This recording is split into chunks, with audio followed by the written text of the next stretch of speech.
வணக்கம். இது கேள்விக்களம். சட்டமன்ற தேர்தலுக்கு முன்பாக மாநிலங்களவையினுடைய 6 இடங்களுக்கான தேர்தல் நடக்கிறது.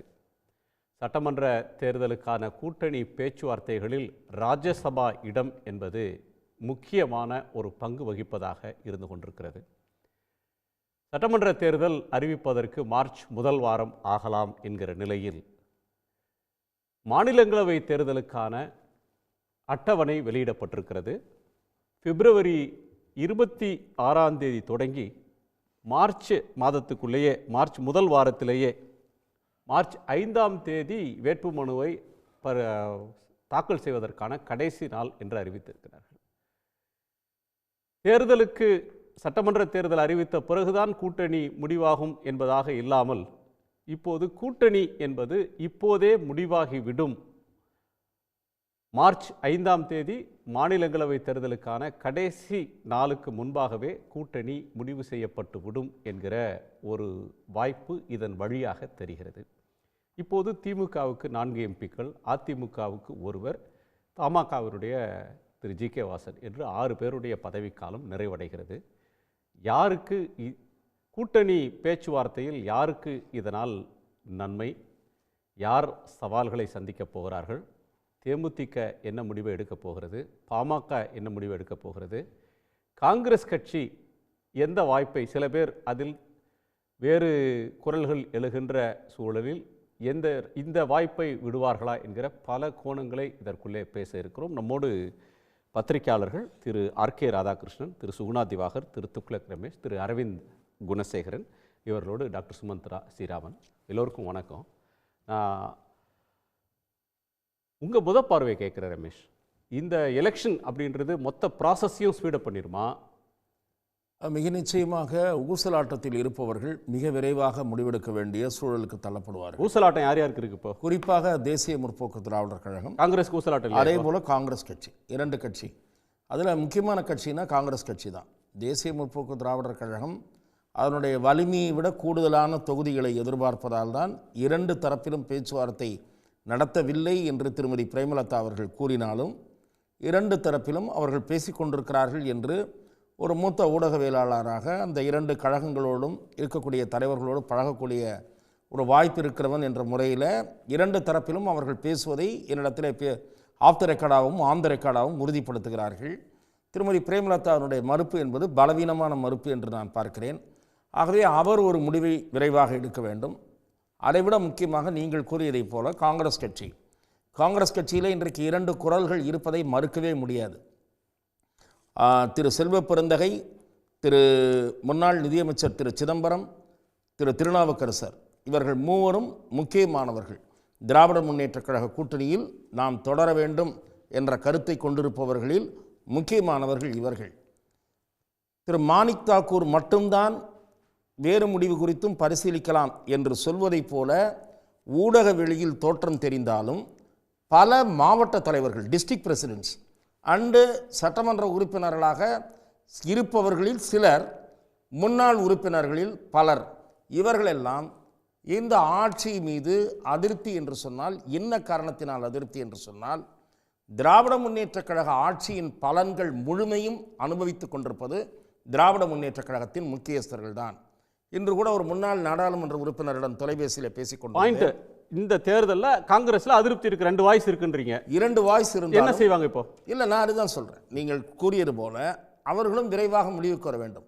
நேற்றைய தினம் நீங்கள் கேசி வேணுகோபால் அவர்களுடைய ஸ்டேட்மெண்ட்டை பார்த்தீர்கள் என்றாலும், யாரும் பிரச்சனையை எழுப்ப வேண்டாம் அது இதெல்லாம் சொல்லிட்டு போயிருக்காரு. இன் மை வியூ, நானும் லாங் ஸ்டாண்டிங்காக பார்த்துட்ருக்கேன் சீனியர் லீடர்ஸ் எல்லாம் என்ன டோனில் பேசுவாங்கன்னு. It is not a categorical statement that we will continue in this alliance. Kindly show me, where is the categorical announcement from K.C. Venugopal that we are continuing going to DMK alliance? அப்படி இல்லவே இல்லை. இப்போ அவர் ஒரு வச்சுட்டு போயிருக்காரு. அல்ல ஒரு இன்னும் நாங்கள் மாவட்ட தலைவர்களுக்கெல்லாம் கேட்டு மேலே போய் சொல்லுவேன், ராகுல் Gandhi will take final call, இப்படின்றதெல்லாமே கூட அவங்க இப்போ சொல்லியிருக்காங்க இல்லையா. இப்போ அவங்களுக்கும் ஒரு நெருக்கடி. Within a week they have to go take a call. நீங்கள் சொல்வது மார்ச் 5ஆம் தேதி வரைக்கும் டைம் இருப்பதை போல நீங்கள் சொல்லுகிறீர்கள். மார்ச் 5ஆம் தேதி நாமினேஷனுக்கு லாஸ்ட் டேட். அதுக்கு முன்னாடி இவங்க வேட்பு மனுவை வந்து தாக்கல் வேட்பாளர் அறிவிச்சு தாக்கல் இருந்தாலும் காங்கிரஸ் கடைசி நாள் தான் வேற தாக்கல் அது வரைக்கும் இழுத்துட்டு போக முடியாதுன்னு நினைக்கிறேன். ஏன்னா டிஎம்கே ஆல்ரெடி ரொம்ப இரிட்டேட் ஆயிருக்காங்க. டிஎம்கே வந்து இதை ரொம்ப நாள் இந்த குழப்பத்தை அனுமதிப்பது நல்லதல்ல என்று திராவிட முன்னேற்ற கழக தலைமை வெவ்வேறு சோர்சஸ் வழியாக கன்வே செய்து விட்டார். உங்க பாயிண்ட் ஆஃப் வியூ வந்து காங்கிரஸ் எந்த முடிவு எடுத்தாலும் உடனே முடிவு எடுக்கணும்ன்ற நெருக்கடியில இப்போ வந்துட்டாங்க. They cannot take prolong this issue for more than a week. சரி சார், தேசிய கட்சிக்கு ராஜ்யசபா வேணுமா? காங்கிரஸ் வந்து கேட்டா திமுக தருமா அல்லது எம்எல்ஏவே இல்லாத காங்கிரஸ் ஆல்ரெடி திராவிட முன்னேற்ற கழகம் திருமதி கனிமொழி அவர்கள் திரு ராகுல் காந்தி அவர்களை சந்தித்த போதே ஒரு இடம் ராஜ்யசபா தருவதை உறுதி செய்திருக்கிறார். அதிகமாக சட்டமன்ற தொகுதிகள் எதிர்பார்க்கிற அந்த அதை திருப்தி செய்ய முடியாது. ஒரு 3 சீட் வரைக்கும் எக்ஸ்ட்ரா போகலாம். ஆனால் ராஜ்யசபா சீட் தந்து அதை காம்பன்சேட் செய்கிறோம் என்று திருமதி கனிமொழி தரப்பில் தெரிவிக்கப்பட்டிருக்கிறது. திரு ராகுல் காந்தி அவர்கள் மிக கடுமையாக சில அதிருப்திகளை வெளிப்படுத்தியதாக நம்ப தகுந்த நண்பர்கள் கூறுகிறார்கள். இப்போ அந்த அதிருப்தி இருக்கா இல்லை? அதைத்தான் நான் சொல்லுகிறேன். இந்த ஒரு ராஜ்யசபா தான் பார்த்துக்குவோம் அப்படின்னு நினைச்சு கூட்டணி சம்பந்தமாக அந்த சந்தேகங்களை அந்த சர்ச்சைகளை ஒரு ராஜ்யசபா தானே சார் அவ்வளவு மல்லு கட்டுறாங்க பல நேரத்துல. சரி, ஒரு ராஜ்யசபான்றீங்க அவ்வளவு மல்லு கட்டுறாங்களே. All set and done, prime minister Modi and the BJP is very strong at centre. இவங்களால அடுத்த 4 வருஷத்துக்கு ஒன்றும் பண்ண முடியாது, கத்திட்டு இருக்கலாம். இப்போ டிஎம்கேவே ஏன் சீரியஸாக கன்சிடர் பண்ணுறாங்க? காங்கிரஸ் ஒரே ஒரு ஆஸ்பெக்டில் தான் சீரியஸாக கன்சிடர் பண்ணுறாங்க. என்ன ஆஸ்பெக்ட்? பார்லிமெண்ட்டில் கத்துறதுக்கு ஒரு 30 பேர் எழுந்து நிற்பாங்கன்ற. கத்துறதுக்கு இல்லை சார், குரல் கொடுக்குறதுக்குன்னு சொல்லுங்க. சரி, குரல் கொடுப்பதற்குன்னு வச்சுங்க. பார்லிமெண்ட்டை முடக்கலாம், ஸ்டால் பண்ணலாம், பார்லிமெண்ட்டினுடைய பிஸ்னஸே நடக்க முடியாதபடி பண்ணலாம். காங்கிரஸ்காரங்க மட்டும்தான் இல்லைன்னா எழுந்து நின்றுட்டு இருப்பாங்க. இப்போ ரீசெண்டாக அதை பார்த்தோம். ஒரு நாள் காங்கிரஸ்காரங்க மட்டும். அரவிந்தோட கோணத்தில், அரவிந்த், ராஜ்யசபா தேர்தல் அப்படின்ற ஒன்று இந்த சட்டமன்ற தேர்தலுக்கான சிக்னிஃபிகண்டான ஒரு நேரத்தில் வருதுன்னு பார்க்கிறதா? மாணிக் தாகூர் கூட ஏன் தேர்தலுக்கு பின்னாடி வரல, ஏடிஎம்கே ஹெல்ப் பண்ணுறாங்களா அப்படின்னு. ஏன்னா ஏடிஎம்கேக்கு 2 இருக்குது இப்போ இருக்கிற ஸ்ட்ரென்த் படி பார்த்தா. அவருடைய கோணம் வந்து ஏடிஎம்கேக்கு 2 சீட்டு போயிடும் என்டிஏவுக்கு அப்படின்ற கவலையா, அல்லது காங்கிரஸ்க்கு ஒரு நெருக்கடி வந்துடுச்சு, டிவிகேவை ஹைஜாக் பண்ணி அங்கே டிவிகேக்கு காங்கிரஸை ஹைஜாக் பண்ணி கொண்டு போக முடியாத ஒரு சூழல் வந்துடுச்சு அப்படின்ற இதிலிருந்து அவருக்கு வருதா? இன்னொன்று சொல்றார், கேசி வேணுகோபாலுடைய கருத்துல வந்து திட்டவட்டமாக திமுக கூட்டணியில் தான் இருக்கிறோம் அப்படின்னு திட்டவட்டம் வெளிப்படல, இன்னமும் ஊசலாட்டம் இருக்குன்னு ரமேஷ் கோட் ஒரு புரிஞ்சுக்கிறாரு. இல்லைங்க, நான் ஃபஸ்ட்டு கேசி வேணுகோபால் அவரோட கருத்துலேருந்து பதில் சொல்ல ஆரம்பிக்கிறேன்.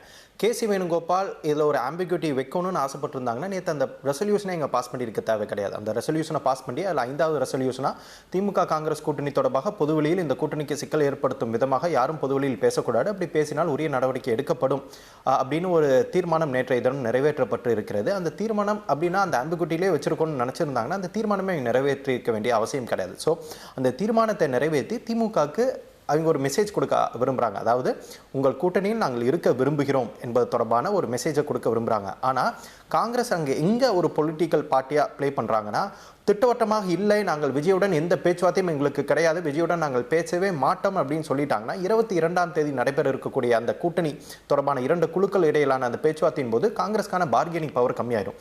ஸோ இன்னைக்கு தேதிக்கு காங்கிரஸோட ஃபர்ஸ்ட் ப்ரையாரிட்டி திமுக ப்ரிஃபரன்ஸுங்கிறது திமுக கூட்டணியில் இருக்க வேண்டும் என்பதுதான் காங்கிரஸோட ப்ரிஃபரன்ஸாக இருக்கிறது.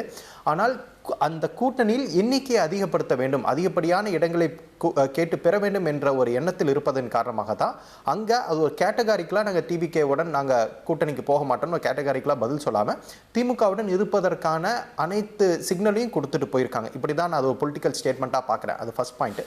செகண்ட் பாயிண்ட்டு, இந்த ராஜ்யசபா எலெக்ஷன் ஏன் இப்போ தற்போது நடக்குதுன்னா, அது 2021ஆம் ஆண்டு கேரளா சட்டமன்ற தேர்தலில் கேரளாவில் இதே போல் ஒரு பிரச்சனை வருகிறது. கேரளா சட்டமன்ற தேர்தலும் தமிழ்நாடு சட்டமன்ற தேர்தலும் ஒரே நாள் நடைபெறுகிறது. தேர்தல் முடிந்த பிறகு தேர்தல் முடிவுகள் மே மாதத்தில், தேர்தல் ஏப்ரல் மாதத்திலும் தேர்தல் முடிவுகள் மே மாதத்திலும் வர இருக்கிறது. அங்கே மக்கள் வாக்களித்த பிறகு, ஏப்ரல் மாதத்தில் வாக்களித்த பிறகு அங்கே ராஜ்சபா தேர்தலுக்கான ஒரு நோட்டிஃபிகேஷன் எலெக்ஷன் கமிஷன் வெளியிடுறாங்க. உடனடியாக லா மினிஸ்ட்ரி உள்ள இன்டர்ஃபியர் பண்ணி, இல்லை எலெக்ஷன் மக்கள் ஓட்டு போட்டாங்க, அப்படி இருக்கும் பட்சத்தில் புது எம்எல்ஏக்கள் முடிவுகள் வந்த பிறகு தான் இந்த ராஜ்சபா எலெக்ஷன் நடத்தணும்னு சொல்லி லா மினிஸ்ட்ரி ஒரு இன்டர்வென்ஷன், ஒரு லெட்டர் அனுப்புகிறாங்க. அதனை தொடர்ந்து எலெக்ஷன் கமிஷன் கொடுத்த ப்ரெஸ் ரிலீஸை விட்ரா பண்ணுறாங்க. அந்த ராஜ்சபா எலெக்ஷனுக்கான ப்ரெஸ் ரிலீஸை விட்ரா பண்ணுறாங்க. அது கேரளா உயர்நீதிமன்றத்தில் விசாரணைக்கு செல்கிறது. கேரளா உயர்நீதிமன்றம் இல்லை, ராஜ்சபா எலெக்ஷனை பொறுத்த வரைக்கும் ஒரு கண்டினியூஸ் ஹவுஸாக இருக்கிறங்காட்டி அதுக்கு பதவி எப்போ முடியுதோ, ஏப்ரல் 2, ஏப்ரல் 4, ஏப்ரல் 9 நினைக்கிறேன், தமிழகத்தில் உள்ள ராஜ்சபா மெம்பர்ஸோட பதவிக்காலம் ஏப்ரல் 6ஆம் தேதி முடிவடையும் என்ன நம்புகிறேன். எல்லாமே ஏப்ரல் முதல் வாரத்தில். அதற்கு முன்பாகவே நீங்கள் ராஜ்சபா மாநிலங்களவை தேர்தல் நடத்தி ஆக வேண்டும் என கேரளா உயர்நீதிமன்றத்தின் உத்தரவு இருக்கிறது. அதனைத் தொடர்ந்து கேரளா மாநிலத்தில் ஒரு வினோதமான சம்பவம் நடந்துச்சு. அந்த உத்தரவுக்கு பிறகு மக்கள் வாக்களிச்சிட்டாங்க புது எம்எல்ஏக்களுக்கு. ஆனால் முடிவு வருவதற்கு முன்பாக பழைய எம்எல்ஏக்கள் மூலமாக ராஜ்சபா தேர்தல் நடந்துச்சு. எனவே அது ஒரு பிரசிடென்ட்டாக எடுத்து தான் இந்த முறை மீண்டும் எலெக்ஷன் கமிஷன் தேர்தல் இது சட்டமன்ற தேர்தல் இருந்தாலும் மாநிலங்களுக்கான தேர்தலை அட்டவணைப்படி நடத்துகிறார்கள். அதில் எந்த ஒரு பொலிட்டிக்கல் காரணம் இருப்பதாக எனக்கு தெரியவில்லை. மூன்றாவதாக இந்த ராஜ்சபா எலெக்ஷன் சட்டமன்ற தேர்தலில் எந்த விதமான ஒரு பாதிப்பை, ஒரு தாக்கத்தை ஏற்படுத்தும் அப்படின்னு பார்த்தோம்னா, 2 திராவிட கட்சிகளுமே இதை ஒரு ஒரு ஆஃபராக தான் கொடுக்க பார்ப்பாங்க. 2 தேமுதிகவுக்கும் சரி, காங்கிரஸுக்கும் சரி, திமுக சார்பிலும் சரி, அதிமுக சார்பில் தேமுதிகவுக்கு இதே ஒரு ராஜ்சபா இடத்தை கொடுத்து அவர்களை கூட்டணியை உறுதிப்படுத்த நினைப்பார்கள். ஆனால் ஏடிஎம்கேக்கு எங்கே அது பிரச்சனையாக இருக்குன்னா, ஏடிஎம்கேக்கு மொத்தமாக 2 இடங்கள் தான் வரப்போகுது, திமுக கூட்டணிக்கு 4 இடங்கள் வரப்போகுது. எனவே திமுக அந்த ஒரு கூட்டணி கட்சிகளோட நெகோசியேட் பண்ணுவதற்கான அந்த ரூம் ஸ்பேஸ் அதிகமாக இருக்குது. ஸோ நாளைய தினம் தேமுதிகவுடன் கூட்டணி உறுதிப்படுத்துவதற்கான வாய்ப்பு இருந்தால் திமுக இந்த ஒரு ஆப்ஷனை பயன்படுத்துவாங்க. அதாவது ராஜ்சபா நாங்கள் கொடுக்க தயாராக இருக்கணும்னு பயன்படுத்துவாங்க. ஆனால் அதிமுகவுக்கு பார்த்தீங்கன்னா 2 சீட் தான் இருக்குது. அதில் ஒன்றில் அன்புமணி ராமதாஸ் தரப்புக்கு முன்னாடியே கொடுத்துருக்காங்க. ஸோ இன்னும் ஒரே ஒரு இடம் தான் இருக்குது. அது அதிமுக கொடுப்பாங்களா இல்லை கூட்டணி கொடுப்பாங்களா? அதில் ஜி.கே. வாசன் எனக்கு வேணும். ஏன்னா ஜி.கே. வாசன் இப்போ தான் ரிட்டையர் ஆகிறாரு. ஜி.கே. வாசன் அவரும் ஒரு ராஜ்சபா எதிர்பார்க்குறாரு. எனவே அதிமுக அங்கே ஒரு சிக்கல் இருக்குது. இது ஒரு ஆடட் அட்வான்டேஜாக நான் டிஎம்கே பார்க்குறேன். இந்த ரூமை பயன்படுத்தி, இந்த ஸ்பேஸை பயன்படுத்தி 2025 வந்து இந்த மீண்டும் தேமுதிக அதிமுக ஒரு பேசின ஒரு நாளில் 2026 நடக்கும் ராஜ்யசபால தேமுதிக இடம் தருவோம்னு அதிமுக அறிவிச்சிருக்கு, அதிகாரபூர்வமாக அறிவிச்சிருக்கிறாங்க. கடந்த ஆண்டு தரல, இன்பதுரை எலெக்ட் ஆன அந்த பீரியட்ல அவருக்கு கொடுக்கல. ஏற்கனவே ஏடிஎம்கே இந்த டைம் கொடுப்பதற்கான ஏடிஎம்கே கமிட் பண்ணியிருக்காங்க. ஆனால் கொடுப்பதற்கான இடம் இருப்பதாக எனக்கு தெரியவில்லை. ஏன்னா 2 சீட் தான் இருக்குது. அதில் தற்போது அவங்க தேமுதிக கொடுத்தாங்கன்னா அன்புமணி ராமதாஸ் எப்படி பிளேக்கேட் பண்ண முடியும்? ஜி.கே. வாசன் வேற பாஜக மூலியமாக அவரும் இந்த அழுத்தத்தை கொடுத்து வருகிறார், தனக்கு ஒரு ராஜ்சபா சீட் வேணும்னு. ஸோ அங்கே மொத்தமாக 2 சீட்டு தான் வருது.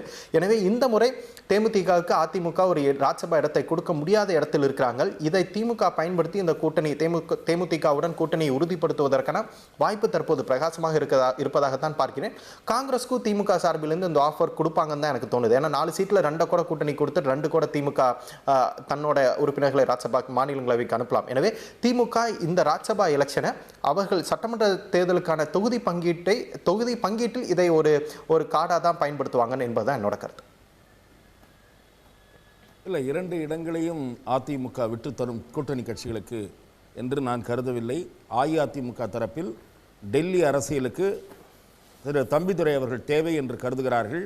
ஆகவே திரு தம்பிதுரை அவர்கள் திரும்பவும் மாநிலங்களவை உறுப்பினர் பதவியை பெறுவார் என்பதுதான் நான் கேள்விப்படுகிற தகவல். 2வது சகோதரரிடமிருந்து நான் மாறுபடுவது, அன்புமணி அவர்களுக்கு உறுதியளிக்கப்பட்டதாக எனக்கு தெரியவில்லை, தொகுதி அளவுதான் தெரிவிக்கப்பட்டிருக்கிறது என்பதுதான் தகவல். ஆர்கே, உங்கள் ரீடிங் என்ன? கே.சி. வேணுகோபால் சர்ச்சைகளுக்கெல்லாம் முற்றுப்புள்ளி வச்சுட்டாரா, இல்லை நான் வீழ்வேன் என்று நினைத்தாயா அப்படின்னு இன்னொரு பக்கம் அது போயிட்டு இருக்குமா? ராஜ்யசபா அதிமுகவுக்கு எட்ஜா, திமுகவுக்கு எட்ஜா, இல்லை தாவேகாவுக்கு புதுசாக வந்திருக்கிற ஒரு கட்சிக்கு பேச்சுவார்த்தைக்கான ஸ்கோப் குறைக்குதா? இல்லை, முதல் கேசி வேணுகோபால் வந்து நேற்று பெரிய அளவில் வந்து எல்லாத்துக்கூடயும் உட்காந்து டிஸ்கஸ் பண்ணியிருக்காரு. காங்கிரஸில் தலைமையிலையும் சரி, செகண்ட் லெவல்லையும் சரி உட்காந்து எல்லாத்துக்கிட்டையும் கருத்து கேட்டிருக்கிறாரு. அதில் யாருக்கும் மாற்று கருத்து கிடையாது. அதில் பொதுவாக வந்த விஷயம் என்னென்னு பார்த்தீங்கன்னா, அதாவது ஒரு சில நபர்களை தவிர பெரும்பாலான காங்கிரஸ் நபர்களுக்கு வந்து இது தேவையில்லாத விஷயத்தை வந்து நான் வந்து எடுக்க வேண்டிய அவசியம் கிடையாது அப்போ பலரும் திமுகவினர் வந்து எங்கள்கிட்ட கேட்குற விஷயம் என்னவென்றால், இது ஏன் 2024 நீங்கள் சொல்லியிருக்க வேண்டியதானே, 2024 ஒரு பிரச்சனையும் பண்ணாமல் 2026 திமுகவுக்கு தேவையான அந்த டைமில் வந்து பிரச்சனை பண்ணல என்றெல்லாம் கேட்கிறார்கள். அசிங்கமாக இருக்குது என்றெல்லாம் பேசியிருக்கிறார்கள். ஏனென்றால் இவர்களும் கண்டென்டர்ஸ் தான். இப்போ நாளைக்கு வந்து காங்கிரஸுக்கு 30 சீட்டோ 27 சீட்டோ என்ன கொடுத்தாலும் அதில் இவங்களும் ஒரு கண்டென்டர்ஸாகத்தான் இருக்கிறார்கள். காங்கிரஸை பொறுத்தவரை யார் வேணாலும் நாளைக்கு வந்து எம்எல்ஏ வரலாம் என்ற ஒரு நிலை இருக்கிறது.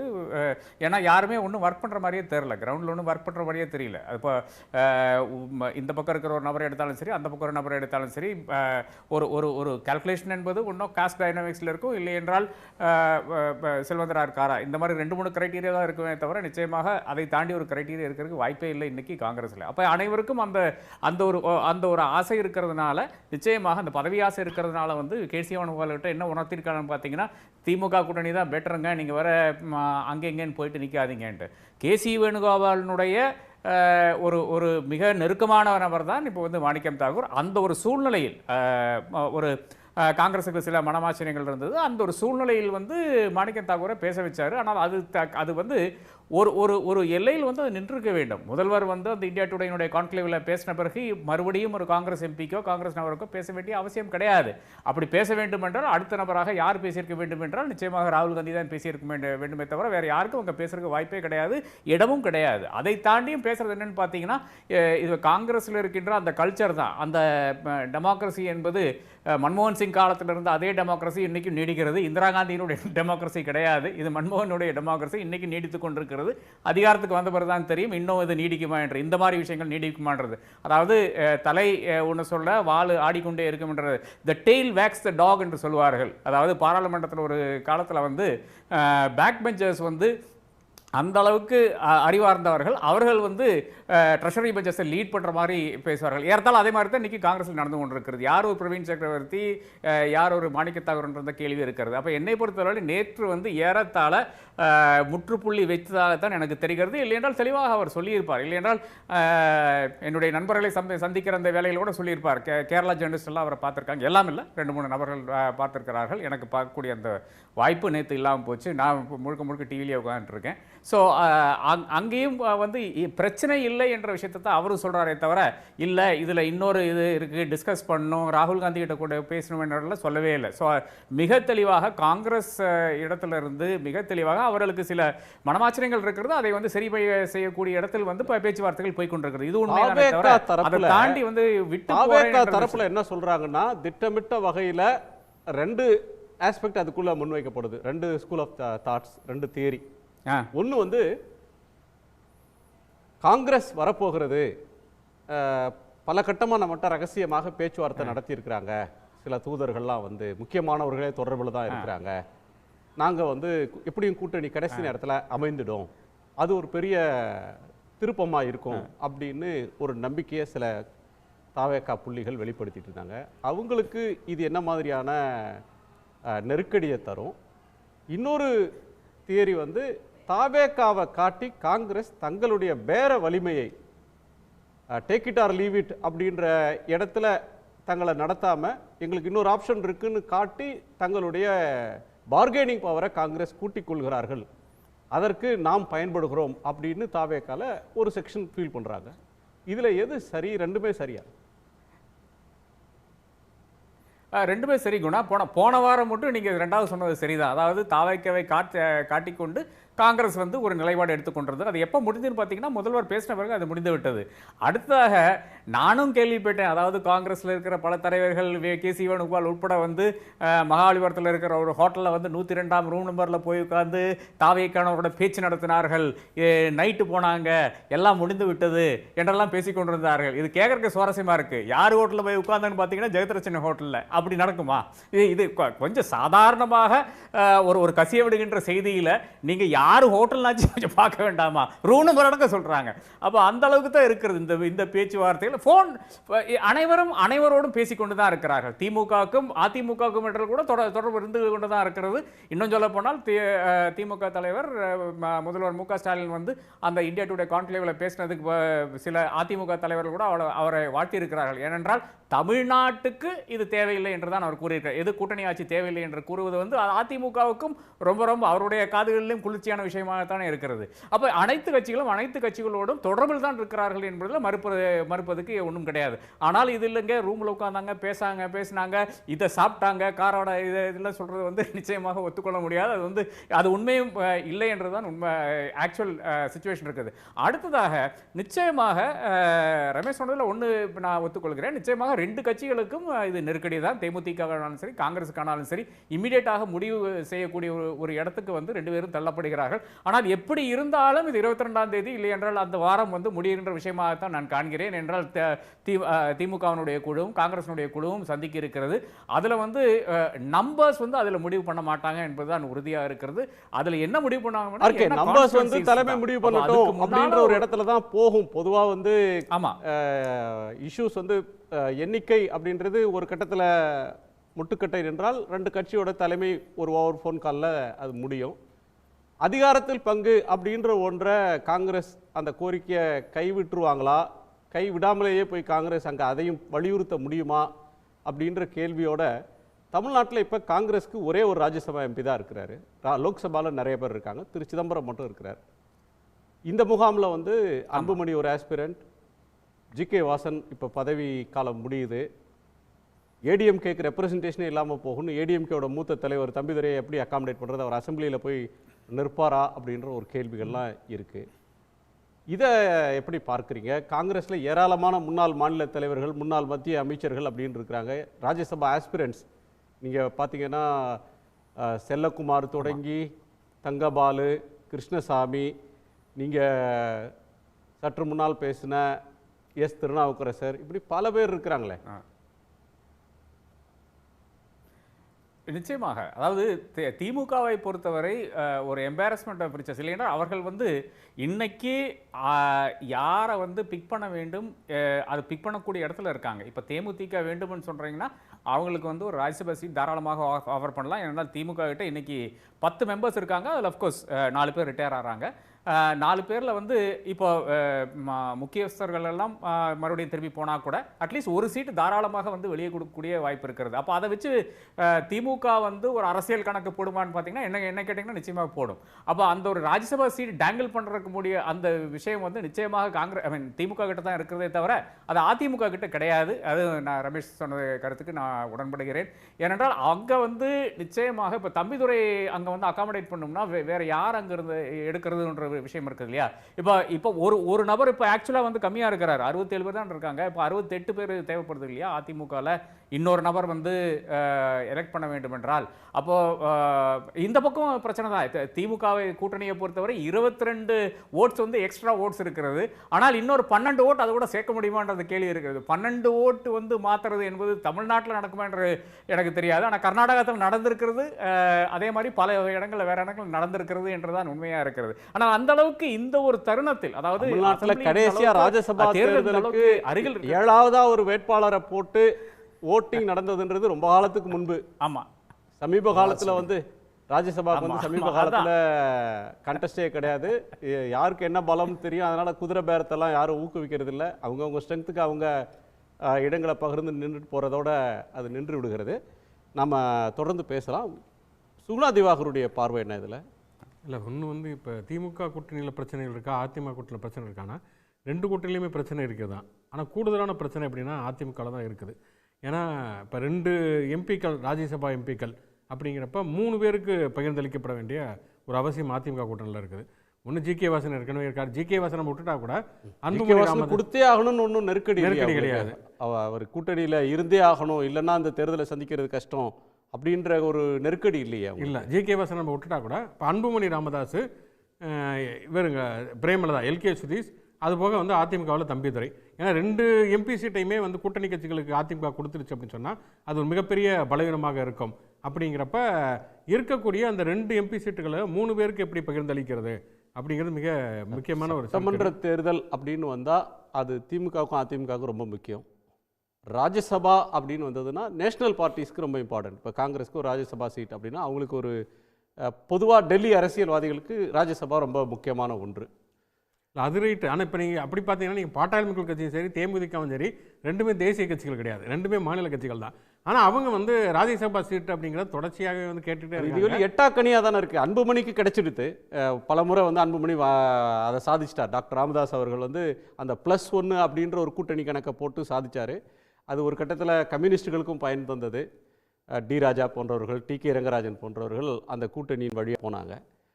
ஆனால் தேமுதிகவுக்கு வந்து வாக்குறுதின்ற அளவில் தானே நிற்கிது. அவங்க இன்னும் ராஜ்யசபாவுக்கு உள்ளே போகவே முடியலையே. இன்னொன்று நீங்கள் சொன்னது மாதிரி அதிமுக ஏற்கனவே அவங்களுக்கு வாக்குறுதி அளிச்சிருக்காங்க. அப்போ வாக்குறுதி அளித்தப்போ பிரேமலதாவை பொறுத்தவரை எங்களுக்கு இந்த இன்பதுரை தேர்ந்தெடுக்கப்பட்டப்பே எங்களுக்கு ராஜ்யசபா எம்பி சீட்டு கொடுக்கணும் அப்படிங்கிறப்ப தான் இல்லைன்னு 2026 எடப்பாடி பழனிசாமி சொல்லியிருக்காரு. அப்போ இப்போ தேமுதிக கூட்டணியில் இருக்காங்களா இல்லையாங்கிற ஒரு நிச்சயமற்ற நிலைமை இருந்தாலும் அவங்க ஏற்கனவே ஒரு உறுதிமொழி கொடுத்துருக்காங்க. அப்படிங்கிறப்ப அந்த உறுதிமொழியை நிறைவேற்றினால் மட்டும்தான் அதிமுக கூட்டணிக்கு வருவேன் அப்படின்னு சொல்லி தேமுதிக சொல்லலாம். ஆனால் இப்போ இதில் என்ன அப்படின்னா, இப்போ திமுக காங்கிரஸ் கூட்டணி அல்லது திமுகவுடைய கூட்டணியை பொறுத்த வரைக்கும் திமுக வந்து அது என்ன முடிவெடுக்குங்கிறது திமுகவை பொறுத்தது. அதிமுக கூட்டணியை பொறுத்த வரைக்கும் அதிமுக எல்லா முடிவுகளையும் எடுக்க முடியாது அப்படிங்கிறத இப்போ இருக்கக்கூடிய யதார்த்தமாக இருக்கிறது. இப்போ பாஜக இப்போ அதிமுக கூட்டணியை பொறுத்த வரைக்கும் டிடிவி தினகரனை வந்து கூட்டணிக்குள்ளே கொண்டு வந்தது யார்? பிஜேபி தான் கொண்டு வராங்க. இப்போ அமித்ஷா வரப்போகிறார் அப்படிங்கிறப்ப கூட்டணி கட்சி தலைவர்கள் பலம் பெறணும் அப்படிங்கிறதுக்காக ஒரு மேடையை தயார் செய்கிறார்கள். இப்போ மோடி மார்ச் 1 வரப்போறாருங்கிறப்ப இப்போ வந்து கூடுதலாக கூட்டணி கட்சி தலைவர்களை மேடைக்கு கொண்டு வர வேண்டிய ஒரு அவசியம் இருக்கிறது.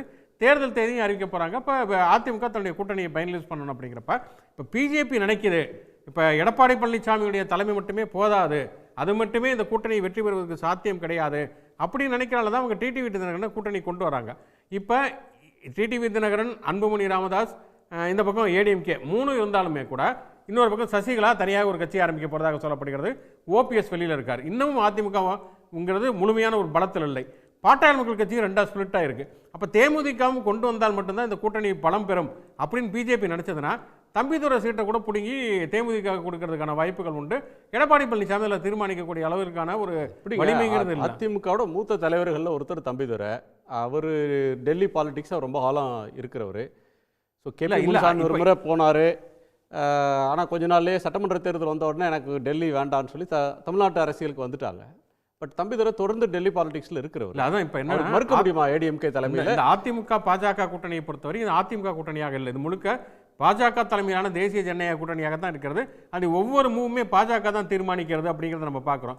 அப்படி இருக்கக்கூடிய ஒரு சூழலில் இந்த தேமுதிகவுக்கு இந்த இடத்த வந்து விட்டு கொடுக்கணும் அப்படின்னு பாஜக முடிவு பண்ணுச்சு அப்படின்னு சொன்னால் அதை வந்து மறுத்து பேசக்கூடிய அளவுக்கு எடப்பாடி பழனிசாமிக்கு பெரிய அளவிலான ஒரு பேர வலிமை இருக்கிற மாதிரி தெரியலை. அதை வந்து பாஜக முடிவு பண்ணுச்சுன்னா வேறு வழியில் அதை வந்து கேட்கக்கூடிய ஒரு சூழலில் தான் இன்றைக்கி எடப்பாடி பழனிசாமி இருக்கார். நிச்சயமாக திரு எடப்பாடி பழனிசாமி அந்த மனநிலையில் இல்லை. பாரதிய ஜனதா கட்சி அந்த அழுத்தத்தையும் கொடுக்காது. ஏனென்றால் பாரதிய ஜனதா கட்சியுடன் சுமூக உறவு ஏற்படுவதற்கும் அல்லது அந்த உறவை ஏற்படுத்த வேண்டும் என்பதற்கும் முக்கிய பங்காற்றியவர் திரு தம்பிதுரை. ஆகவே திரு தம்பிதுரை அவர்கள் இன்னொன்று ஒரு அரசியல் கட்சிக்கு டெல்லியில் ஒரு தேவை, பலவிதமான பேச்சுக்களுக்கு தேவை என்பது போயிருக்காருல்ல. சிவி சண்முகம் இருக்கிறார், திரு சிவி சண்முகம் இருக்கிறார். திரு இன்பதுரையை நீங்கள் மூத்த தலைவராக எடுத்துக்கொள்ள முடியாது. அவர் கேஸுக்கெல்லாம் நிறைய ஒர்க் பண்ணார்ன்றதுக்காக அவருக்கு அது ஒரு பொறுப்பை கொடுத்தாங்க. திரு சிவி சண்முகம் அவர்கள் இப்போது மாநில சட்டமன்ற தேர்தலில் போட்டியிடவிருக்கிறார்.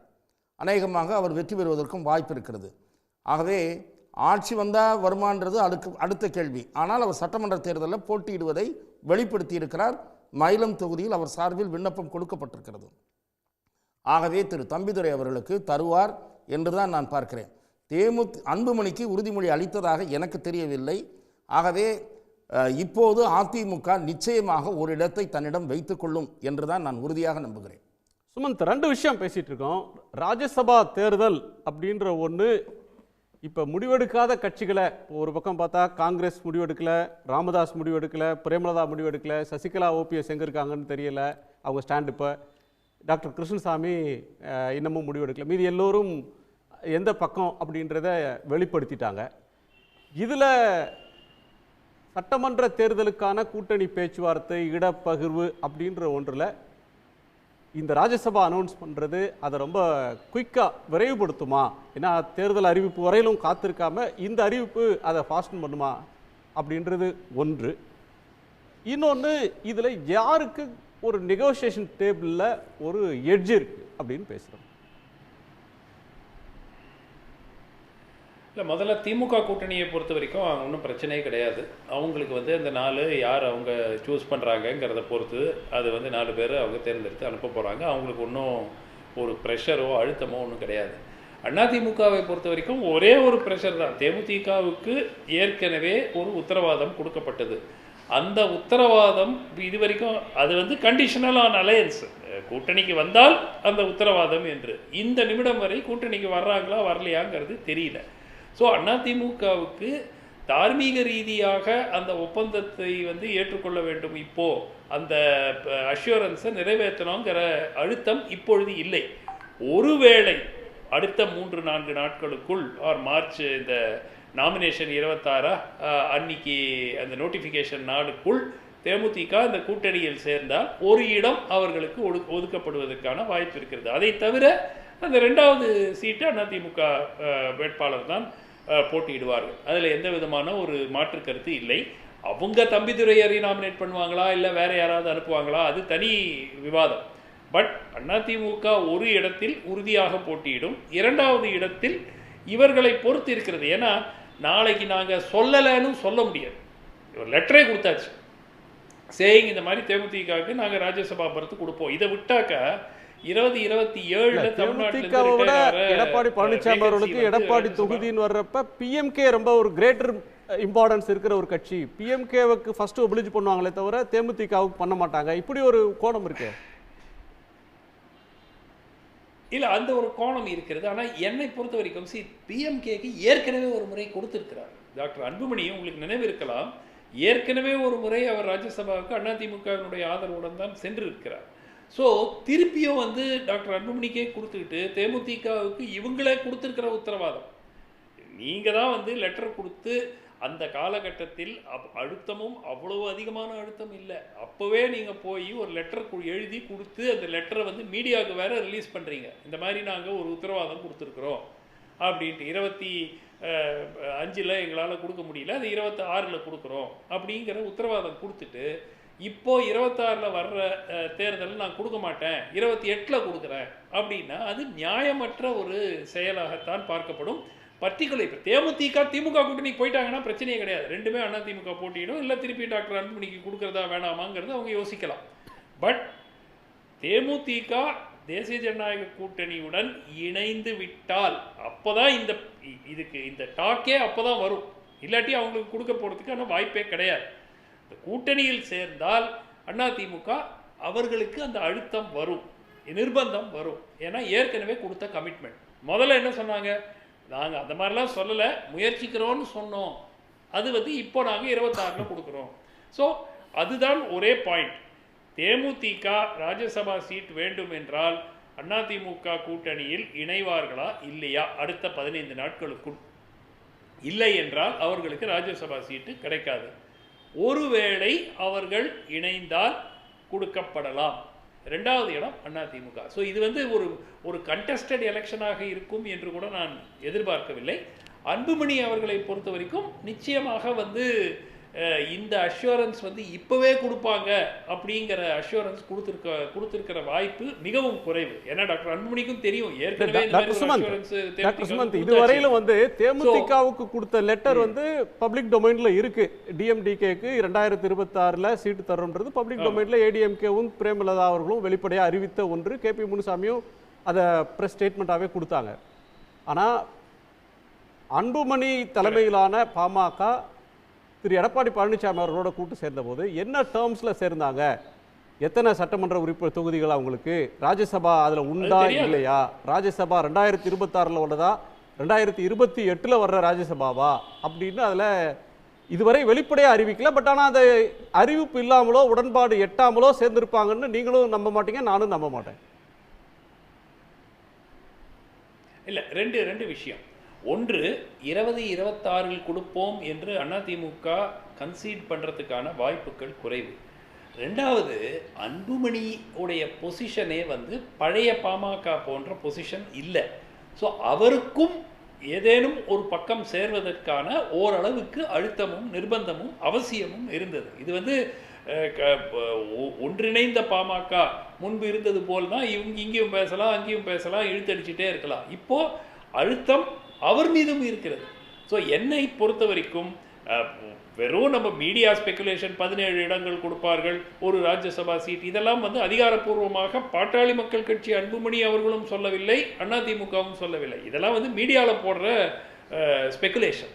ஸோ என்னை பொறுத்த வரைக்கும் அவருக்கு உடனடியாக ராஜ்யசபா சீட் வழங்கினால் அது வந்து அதிமுகவினரே வந்து அவ்வளவு திருப்தி அடைய மாட்டார்கள். ஏன்னா 2 காரணம். ஒன்று, ஏற்கனவே வெயிட்டிங் லிஸ்ட்ல ஒருத்தர் இருக்கும்போது இன்னொருத்தருக்கு கொடுக்கிறது. அஃப்கோர்ஸ் இது எல்லாமே வந்து தட்கல் வர்றது இல்லையா, பிரச்சனையே கிடையாது.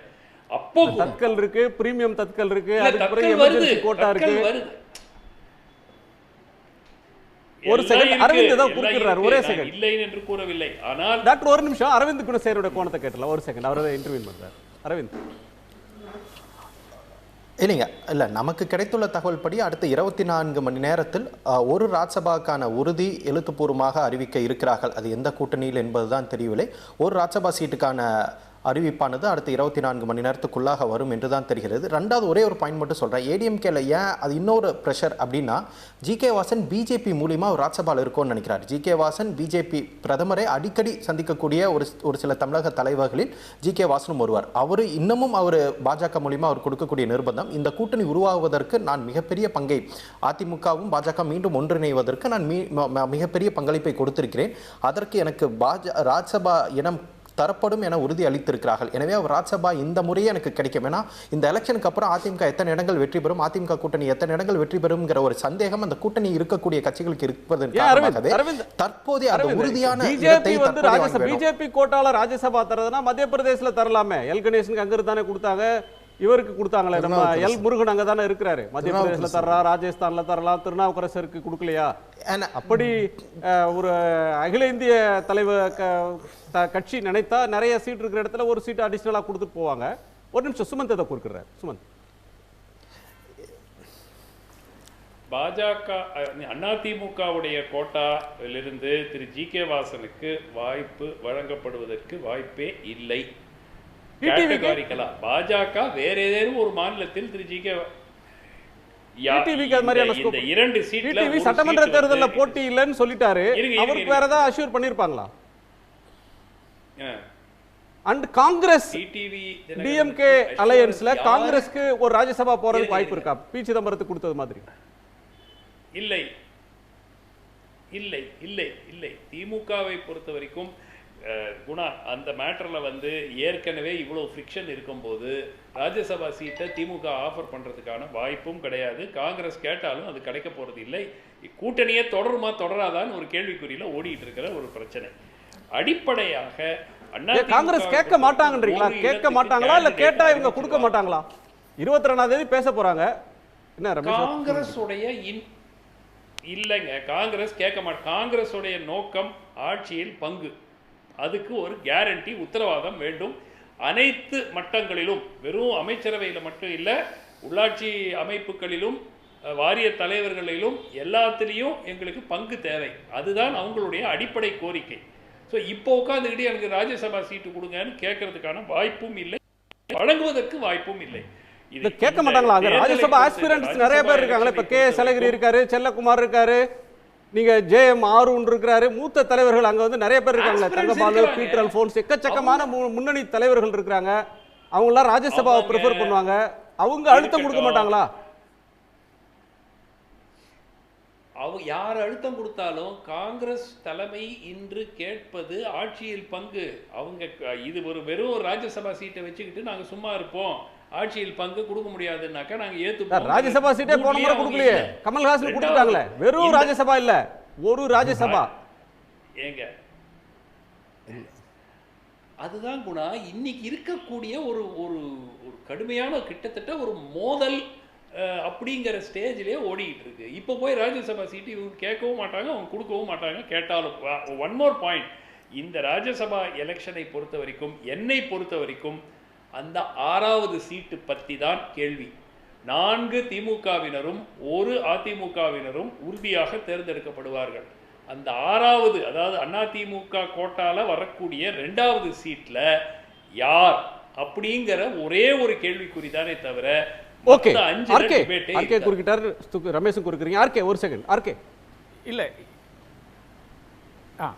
இல்லை எனக்கு என்ன இதில் வந்து வியப்பாக இருக்குன்னா, இப்போ வந்து நேற்றைய தினம் கேசி வேணுகோபால் சென்னைக்கு வந்திருக்கிறார். இதுக்கு முன்னால் நான் பார்த்துருக்கோம், ராகுல் காந்தி வந்து சென்னையை தவிர்த்து, அதாவது கலைஞர் இருந்த காலத்திலையும் சரி, அது இப்போ மறைந்த காலத்திலையும் சரி, அதன் பிறகு வந்து சென்னையை தவிர்த்து கன்னியாகுமரி வந்திருக்கிறார், திருச்சி மட்டும் கூட வந்துட்டு போயிருக்கிறார். அப்போது கேசி வேணுகோபாலுக்கு வந்து சென்னை தாராளமாக தவிர்த்திருக்கலாம். அவர் வந்து ஒன்றா மதுரையில் போய் இந்த கூட்டத்தை போட்டிருக்கலாம், எங்கே வேணாலும் இந்த கூட்டத்தை போட்டுக்கலாம், ஒரு பிரச்சனையும் கிடையாது. அவர் குறிப்பாக சென்னைக்கு வந்ததுக்கு காரணமே வந்து இங்கே இருக்கின்ற நபர்களோடு பேச வேண்டும், அதுவும் சில அவர்களுடைய நண்பர்களோடு பேச வேண்டும். திமுக இருக்கிற நண்பர்கள் இருக்கிறார்கள், எம்பிஸ் இருக்கிறாங்க, அவருடையும் வந்து ஏதோ ஒரு இடத்துல வந்து டச்சிங் த பேஸ்ன்னு சொல்லுவாங்க, அதுக்காகத்தான் வந்தது. இது வந்து ஒரு என்னை பொறுத்த வரையில் வந்து ராகுல் காந்தியினுடைய நம்பர் 2, அதாவது கட்சி ஹைரார்க்கியில் பார்த்தீங்கன்னா அஃப்கோர்ஸ் மல்லிகார்ஜுன் கார்கே வந்து பிரசிடெண்ட்டாக இருக்கார், அவர்கிட்ட நம்மளுடைய செல்வ பிறந்தகையை போய் பல விஷயங்களை வந்து உணர்த்தி இருக்கிறார், அது வேற விஷயம். ஆனால் கட்சியினுடைய இன்னைக்கு இருக்கிற நமக்கு பொதுவாக பெர்செப்ஷன் என்று பார்த்தீங்கன்னா ராகுல் காந்தி, அதுக்கப்புறம் கேசி வேணுகோபால் என்ன சொன்னாலும் ராகுல் காந்தி என்ன சொன்னாலும் இல்லை, அட்வைஸ் பண்ணுற இடத்துல வந்து இன்னைக்கு வந்து கேசி வேணுகோபால் இருக்கிறார், ராகுல் காந்தியை அட்வைஸ் பண்ணுற இடத்துல. அவர் வந்து இங்கே ஒரு கூட்டம் போட்டதுலேயே அதில் ஒரு சிம்பாலிசமே கிடையாது ஒன்று. ரெண்டாவது வந்து இவ்வளோ நடந்த பிறகு கூட இவர்கள் தாவேக்கினார் இந்த அளவுக்கு வந்து மேட்டரை கசிய விட்டது கூட, அதில் இருந்த கூட கடைசியில் வந்து காங்கிரஸ்காரர்கள் என்ன சொல்கிறாங்க பார்த்தீங்கன்னா, அவருடைய தீர்மானம் என்பது திமுக பற்றியோ கூட்டணி பற்றியோ நீங்கள் யாரும் பேச வேண்டாம் என்று மறுபடியும் வலியுறுத்த வேண்டிய கட்டாயம் இதெல்லாம் முடிச்சுட்டு அதான். அப்போ நான் கேட்குறேன், இது எல்லாம் இது என்ன சமிக்கையா, இல்லை இது சும்மா வந்து ஒன்று பேசிட்டு போகிறதா, இல்லை என்னை பொறுத்தவரை வந்து காங்கிரஸை பொறுத்தவரை காங்கிரஸ் இங்கே இருக்குன்னு தான் நினைக்கிறது. காங்கிரஸுக்கு பாராளுமன்றத்தில் நம்பர்ஸ் தேவை, அதுதான் ராஜ்யசபாவில் நம்பர்ஸ் தேவைப்படுகிறது. அதனால தான் அவர்கள் வந்து மறுபடியும் வந்து நிற்கிறார்கள். 100% ராஜ்யசபா அவர்கள் கேட்பார்கள், இவர்கள் கொடுப்பார்கள். நான் வந்து என்னுடைய சகோதரர் ஆர்கேவிடமிருந்தும் திரு சுமந்த் அவர்களிடமிருந்தும் மாறுபடுகிறேன். 2 விஷயத்திலையும் மாறுபடுறேன். அவரோட ஒரு விஷயம், இவரோட ஒரு விஷயம். திரு சுமந்த் அவர்கள் கூறியது போல, I don't think the issue between the DMK and Congress once for all settled அப்படின்னு நான் நினைக்கல. That is the difference for me with RK. Still there is pressure on Rahul Gandhi to reconsider the alliance and to go with TVK. இது இன்னும் நடந்து கொண்டே இருக்கிறது, இல்லை என்று மறுக்க முடியாது. டிவிகே சைட்ல இருந்தும் they are in constant touch with RG. இது ஒரு பக்கம். இரண்டாவது, நான் சுமந்த் கிட்டேருந்து எங்கே differ ஆகிறேன்னா, if Congress finally settles with DMK, definitely they will demand one Rajya Sabha and it will be given. No doubt about it. DMK already conveyed through Kanimozhi according to highly placed sources. அதாவது விவரம் தெரிந்த உயர்மட்ட நண்பர்கள் தெரிவிக்கும் தகவல், 2-3 தொகுதிகள் கூடுதலாகவும் ஆட்சியில் பங்கு என்பதை அறிவிக்க இயலாது, ஏற்றுக்கொள்ள முடியாது என்பதை தெரிவித்துவிட்டு கூடுதல் தொகுதிகள் தருகிறோம், தேவைப்பட்டால் காங்கிரஸுக்கு ஒரு ராஜ்யசபா இடமும் தருகிறோம் என்பது டெல்லிக்கு தெரிவிக்கப்பட்டு விட்டது. ஆனால் ஆர்ஜி இன்னும் முடிவெடுத்து விட்டார் என்று திரு ஆர்கே கூறுவதை நான் ஏற்கவில்லை. இன்னும் திரு ராகுல் காந்தி ஒரு முடிவுக்கு வரவில்லை என்பதுதான் யதார்த்த நிலை, உண்மை.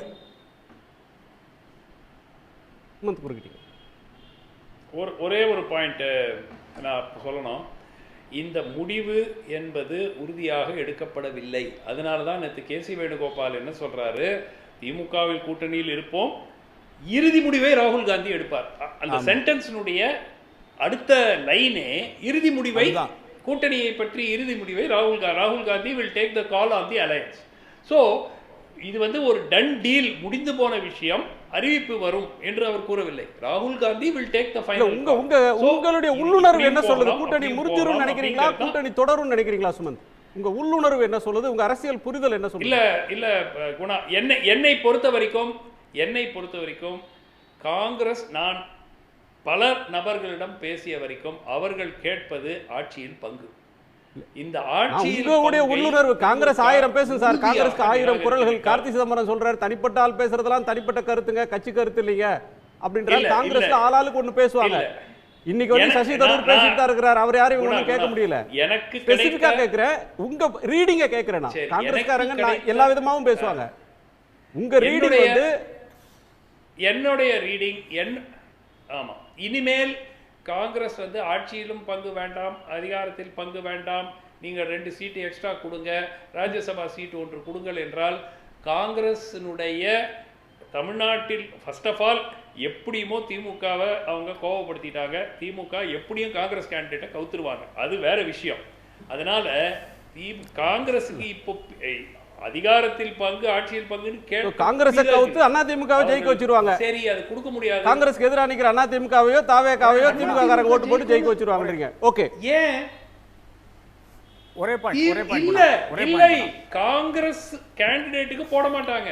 காங்கிரஸ் கேண்டிடேட் திமுக எங்க நிக்குதோ காங்கிரஸ் கேண்டிடேட், காங்கிரஸ் ஓகே, அது உங்களுடைய வைல்ட் கெஸ். ஆர்கே ஏதோ சொல்றாரு. ஆர்கே உடைய ஒரே பாயிண்ட். சரி, இது எல்லாமே நான் ஒத்துக்கொள்றேன் குணா, இது பேசினது எல்லாமே நான் ஒத்துக்கொள்றேன். அப்படி இருக்கும்போது ஒரு தீர்மானம் போட வேண்டிய அவசியம் என்ன? திமுக வந்து நீங்க வந்து கிரிட்டிசைஸ் பண்ணாதீங்க என்று அந்த தீர்மானம் போட வேண்டிய அவசியம் என்ன? அதனுடைய அவசியம் கிடையாது.